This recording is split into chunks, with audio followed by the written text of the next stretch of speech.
Hello students, तो कैसे हैं आप सब लोग। आशा करता हूँ कि आप सभी खुश हैं, मस्त हैं और अपनी पढ़ाई को निरंतर रूप से जारी रखे हुए हैं। आज की हमारी कक्षा में हम लोग बात करने जा रहे हैं रासायनिक अभिक्रिया के बारे में। किसके बारे में? रासायनिक अभिक्रिया के बारे में। तो सबसे पहले हम लोग बात करते हैं कि रासायनिक अभिक्रिया क्या होती है।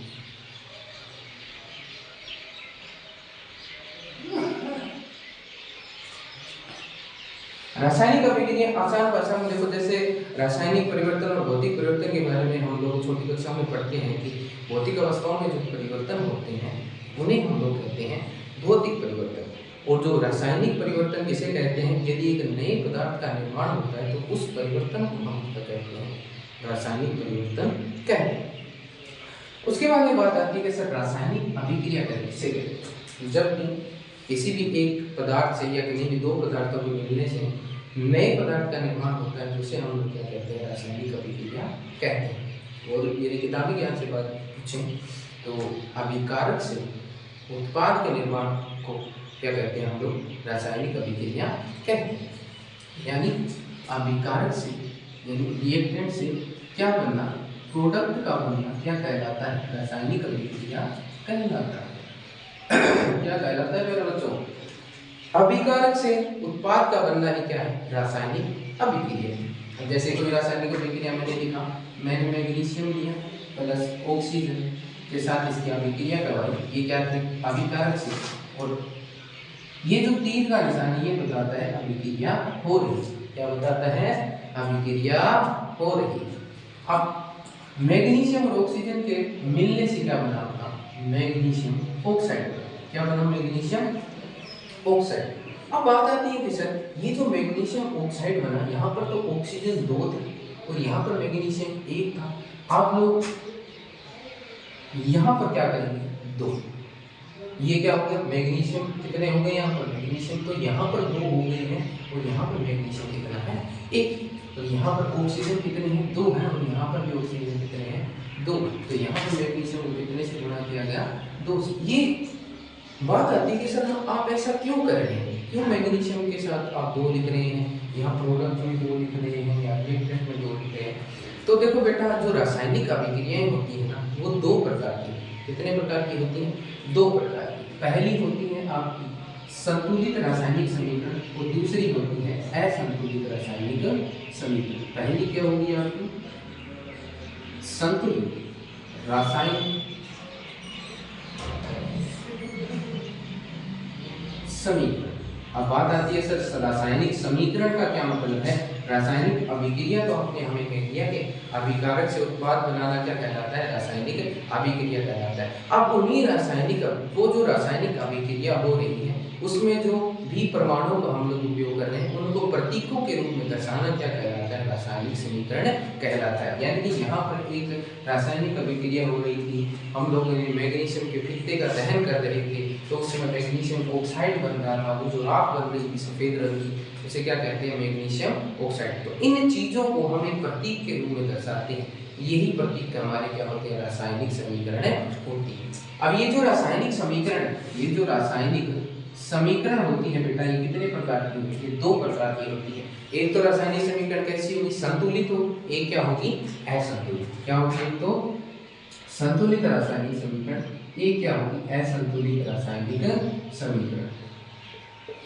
अब बात आती है सर संतुलित और असंतुलित का क्या मतलब है? संतुलित रासायनिक समीकरण, एक वैज्ञानिक थे जिन्होंने हमें ये बता दिया था द्रव्यमान संरक्षण का नियम। कौन सा नियम दिया था?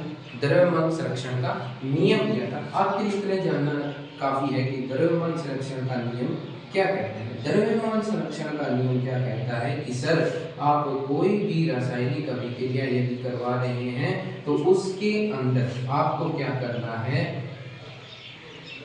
अभिकारक और उत्पाद के अंदर द्रव्यमान और परमाणु संख्या को क्या रखना है? बराबर रखना है। क्योंकि द्रव्यमान संरक्षण नियम के अनुसार द्रव्यमान को ना ही तो बनाया जा सकता है और ना ही उसको नष्ट किया जा सकता है। ऐसा क्यों?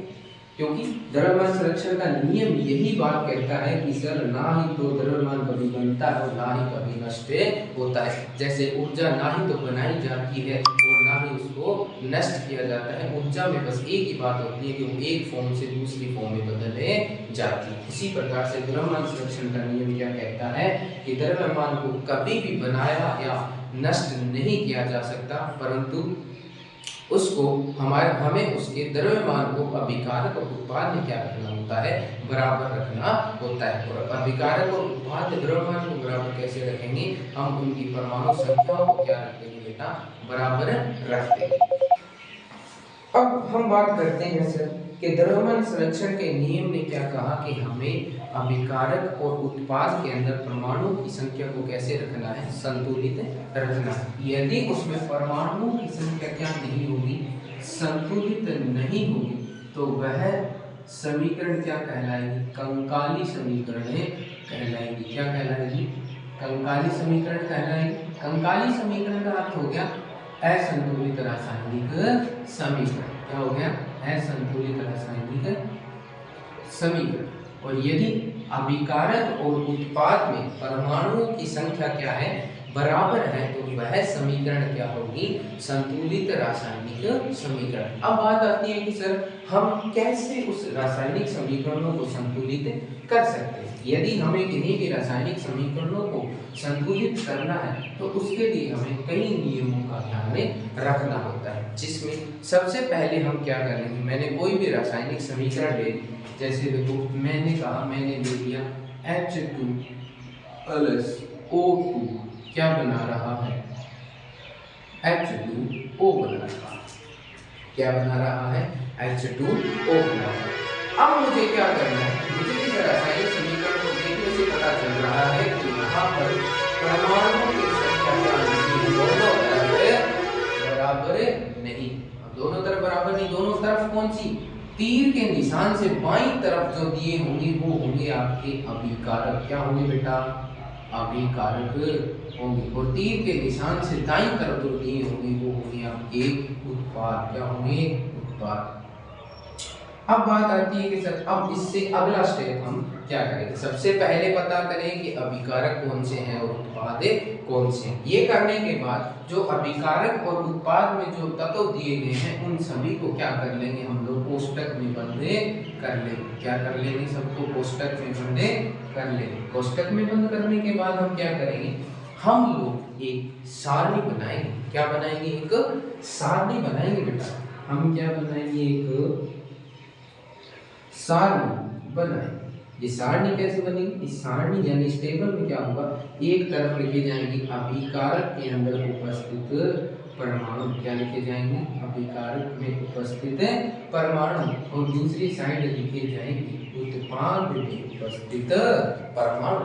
यानी अभिकारक के अंदर हम देखते हैं कौन कौन से परमाणु, एक हाइड्रोजन है और एक ऑक्सीजन है। क्या है, एक हाइड्रोजन और एक ऑक्सीजन। उत्पाद में भी यदि हम देखें तो क्या है, हाइड्रोजन और ऑक्सीजन है कि नहीं है। अब हमें क्या करना है, अब हम लोग क्या करेंगे कि इन परमाणुओं की संख्या का गुणन करेंगे। देखेंगे कि इस अभिकारक में ये परमाणु कितने हैं और इस उत्पाद में ये परमाणु कितने हैं। बस आसान सी ट्रिक है। देखो अभिकारक में हाइड्रोजन कितने हैं, 2 हैं। उत्पाद में हाइड्रोजन ऑक्सीजन कितने हैं, सॉरी अभिकारक में ऑक्सीजन कितने हैं, 2।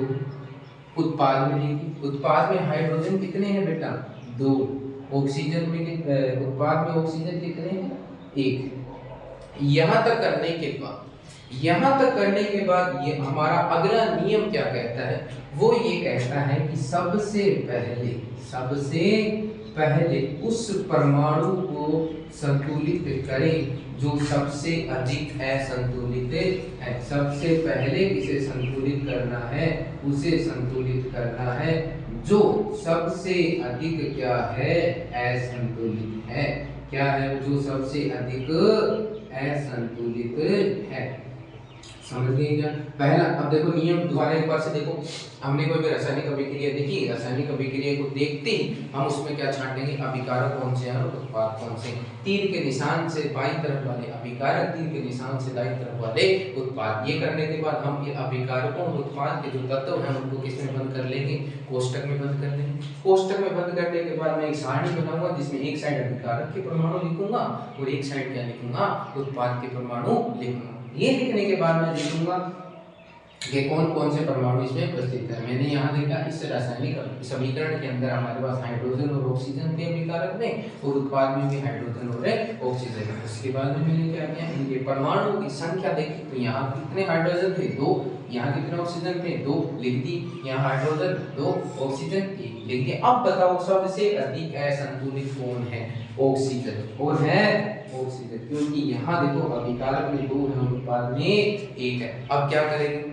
यदि हमें इन्हें बराबर करना है तो हमें हमारा गणित जो है उसे थोड़ा सा यूज में लेना पड़ेगा, उपयोग में लेना पड़ेगा। जैसे उपयोग में लेंगे, सर 2 है और इसे भी मुझे क्या करना है सर 2 करना है, तो इसे कितने से गुणा कर दूं 2 से, कितने से गुणा कर दूं 2 से। अब ये जो गुणांक वाली चीजें होंगी हमेशा कोष्टक से बाहर लिखी जाएंगी, ऐसे नहीं कि यहाँ यही घुसा दिया सर मैं यहाँ 2 कर देता हूँ, ऐसा कभी नहीं होगा। आपको क्या करना है बेटा, कितने से गुणा करने का कहा गया सर 2 से गुणा करने का, कितने से गुणा करने का सर 2 से। सर मैंने यहाँ पर क्या लिख दिया 2 लिख दिया कि नहीं लिख दिया। अब देखो ऑक्सीजन कितने हो गए उत्पाद में 2 हो गए, अभिकारक में देखो कितने हो गए 2 हो गए। मैंने कहा सर ये तो संतुलित है, मगर अब एक गलती और कर दी आपने। क्या कर दी सर, देखो ये यहाँ पर हाइड्रोजन कितने हो गए 4, उत्पाद में हाइड्रोजन कितने कर दिए आपने 4 कर दिए, कितने कर दिए 4 कर दिए, और अभिकारक में कितने हैं 2 हैं, कितने हैं 2 हैं। यदि मैंने इसको 2 से गुणा कर दिया तो अभिकारक की तरफ जो है इसको भी कितने से गुणा कर दूंगा सर 2 से गुणा कर दूंगा। करो देखिए, कोष्टक से बाहर लिखूं 2। अब देखो यहाँ हाइड्रोजन कितने हो गए 2 दुए 4, 2 दुए 4, अभिकारक ऑक्सीजन कितने हैं 2, उत्पाद में ऑक्सीजन कितने हैं 2। इस प्रकार से ही हमें जितनी भी रासायनिक समीकरण दी जाए हम उन्हें संतुलित कर सकते हैं। कर सकते हैं कि नहीं कर सकते, कर सकते हैं सर, क्यों नहीं कर सकते, समझे कि नहीं समझे बताओ, समझ गए सर। अब बात आती है कि सर यदि हमें कितनी भी रासायनिक समीकरण दी जाएगी तो हम कर लेंगे क्या उसे संतुलित, क्यों नहीं कर लेंगे। बस करना क्या है, अपने दिमाग को उपयोग में लेना है। बार बार देखो आप सारणी तो बना नहीं सकते है ना, बार बार सारणी कहाँ बनाएंगे सर, अगर पूरे नियम पूछे जाएंगे तब तो हमें सारे नियम लिखने पड़ेंगे कि पहले एक रासायनिक समीकरण लेंगे, उसमें अभिकारक लिखेंगे, उत्पाद लिखेंगे, अभिकारक और उत्पाद के तत्वों को किस में बंद करेंगे सर कोष्टक में बंद करेंगे। उसके बाद में सर एक सारणी बनाएंगे, पहले स्टेप में क्या रखेंगे उसमें अभिकारक और उत्पाद के परमाणु को रखेंगे, फिर देखेंगे किसमें अभिकारक कितने हैं किसमें उत्पाद के परमाणु कितने हैं। उसके बाद में जो सबसे अधिक असंतुलित है उसको संतुलित करेंगे, फिर दोबारा से देखेंगे, दोबारा से सारणी बनाएंगे और चेक करेंगे कि सर कौन सा असंतुलित है उसको क्या करेंगे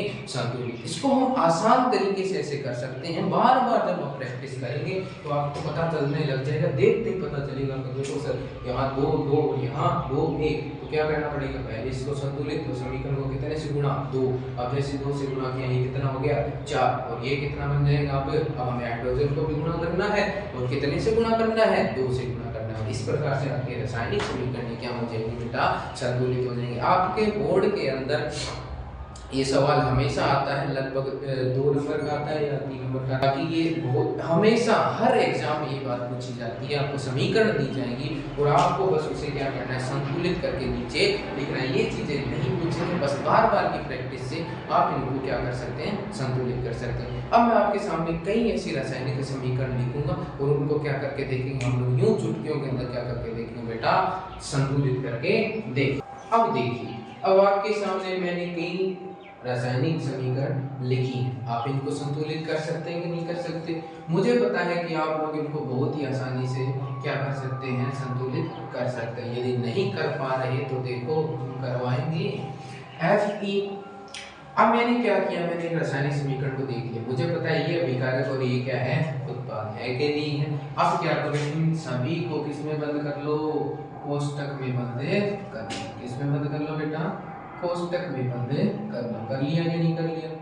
करने के बाद यहाँ मैंने देखा सर कि सबसे ज्यादा असंतुलित कौन दिख रहा है, यहाँ फेयर 1 है, यहाँ फेयर 3 है, यहाँ ऑक्सीजन 1 है, यहाँ ऑक्सीजन 4 है, यहाँ हाइड्रोजन 2 है, यहाँ हाइड्रोजन 2 है। तो हाइड्रोजन तो मुझे क्या दिख रहे हैं यहाँ भी 2 और यहाँ भी 2 दिख रहे हैं, मतलब क्या है वो संतुलित है। अब बात आती है सर क्या है सबसे ज्यादा असंतुलित। ऑक्सीजन देखो यहाँ कितने हैं 4 और यहाँ कितने हैं बताओ कितने हैं 1 है, तो सर मैं इसको कितने से गुणा कर दूंगा 4 से। जैसे मैंने इसको 4 से गुणा किया ये कितने हो गए बताओ कितने हो गए, यहाँ 4, यहाँ भी कितने हो गए ऑक्सीजन 4। ऑक्सीजन क्या है, संतुलित। जैसे मैंने यहाँ 4 किया तो यहाँ हाइड्रोजन कितने हो गए 8, यहाँ हाइड्रोजन कितने हैं 2, तो इसको भी कितने से गुणा कर दूंगा 4। यहाँ हाइड्रोजन कितने हैं अभिकारक में अब 8 और उत्पाद में भी 8 है।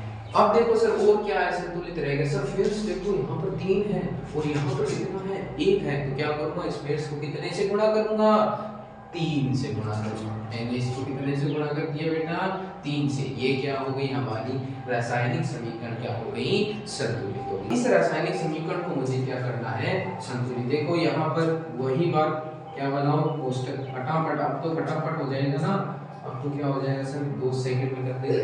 कैसे करेंगे देखो क्या है सबसे ज्यादा है संतुलित सर, यहाँ पर हाइड्रोजन 4, यहाँ पर हाइड्रोजन 2, यहाँ पर ऑक्सीजन 2, यहाँ पर ऑक्सीजन 3, तो सबसे ज्यादा है संतुलित हाइड्रोजन। करो संतुलित, ये कर दिया 2 से मल्टीप्लाई, जैसे 2 से मल्टीप्लाई किया 2 2 4, ये कितने हो गए 4। अब यहाँ ऑक्सीजन कितनी है 2 और 2 4, यहाँ ऑक्सीजन कितनी है 2, इसको कितने से गुणा कर दिया 2 से। यहाँ कार्बन 1, यहाँ कार्बन 1, समीकरण क्या हो गई संतुलित। इससे अगली क्या है सर देखो FeSO4 Fe2O3 SO2 SO3, अभिकारक में सल्फर 1, उत्पाद में सल्फर 1 और 1 2। सर फटाफट से इसको कितने से गुणा कर दो सर 2 से। कितने से गुणा कर दो सर 2 से। जैसे मैंने इसको 2 से गुणा किया देखा मैंने सर कि यहाँ पर सल्फर 2, यहाँ पर भी सल्फर 1 और 1 2, यहाँ पर ऑक्सीजन सर 3 2 5 और 3 8 सर, यहाँ पर 4 हुए 8 सर संतुलित हो गई। अब मैंने क्या कहा यहाँ पर फेरस कितने 2, यहाँ पर फेरस कितने 2 सर, ये तो बस 1 सेकंड में हो गई सर। अब बात आई सर HgCl। अब जैसे HgCl का डिकम्पोजिशन हुआ यानी इसका क्या हो गया वियोजन हुआ, वियोजन होती Hg बन गया और Cl2 बन गई। सर क्या है सबसे ज्यादा असंतुलित सर क्लोरीन है सबसे ज्यादा असंतुलित। करो देखिए इसको कितने से मल्टीप्लाई कर दिया सर 2 से। क्लोरीन क्या हो गई अभिकारक में 2, उत्पाद में 2।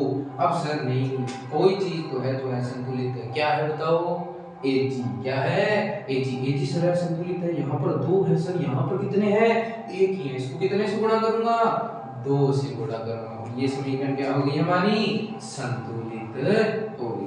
अब बात आती है सर कॉपर प्लस ऑक्सीजन की जब आप अभिक्रिया करवाने कॉपर ऑक्साइड बन रहा है सर, अभिकारक में ऑक्सीजन कितने हैं 2, यहाँ कितना है 1, कॉपर कितना है अभिकारक में 1, उत्पाद में 1। कॉपर तो संतुलित है, कॉपर क्या है संतुलित, मगर हमें क्या करना है सर, हमें तो ऑक्सीजन को सर संतुलित करना है। तो यहाँ कितने से गुणा कर दूंगा 2 से। जैसे ही मैंने इसको 2 से गुणा किया देखा सर ऑक्सीजन हो गई, उत्पाद में ऑक्सीजन कितनी हो गई 2 गुना 1 2 हो गई, और यहाँ 2 ऑक्सीजन क्या है संतुलित। मगर देखो यहाँ 2 से गुणा करते ही क्या हो गया बेटे, यहाँ 2 से गुणा करते ही कॉपर क्या हो गया असंतुलित। और इसको संतुलित करना है तो कॉपर को कितने से गुणा करेंगे 2 से गुणा करेंगे।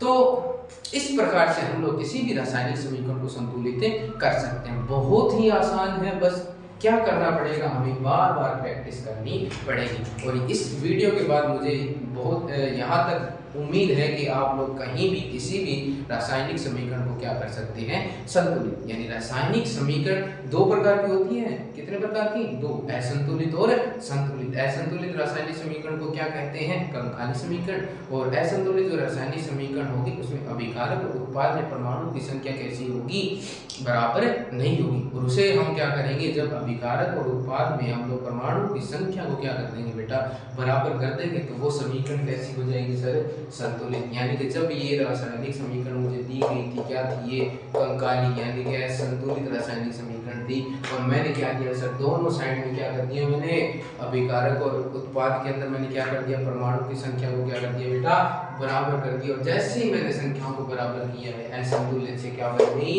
संतुलित बन गई। और हम इसको संतुलित क्यों कर रहे थे, कौन सा नियम था द्रव्यमान संरक्षण का नियम, क्योंकि उसने द्रव्यमान संरक्षण के नियम में एक बात कही थी कि कभी भी परमाणु की कभी भी किसी भी तत्वों की या किसी भी अभिकारक और उत्पाद के अंदर कभी भी द्रव्यमान की संख्या को हम लोग बना या नष्ट नहीं कर सकते, बल्कि उसमें हमें अभिकारक और उत्पाद में परमाणुओं की संख्या और द्रव्यमान को क्या करना पड़ेगा बराबर ही करना पड़ेगा। आज के लिए बस इतना ही। उम्मीद करता हूँ कि ये जो आज का टॉपिक था हमारा रासायनिक समीकरणों को संतुलित करना, आपको बहुत अच्छा लगा होगा। आप सभी लोग मेरे साथ जुड़े हुए हैं, मैं ये आशा करता हूँ कि आप लोगों को मेरी वीडियो अच्छी लग रही है। यदि आपको आज की वीडियो भी अच्छी लगी है तो इसको लाइक करें, शेयर करें और हमारे चैनल को क्या करें, सब्सक्राइब करें। राम राम, जय माता दी।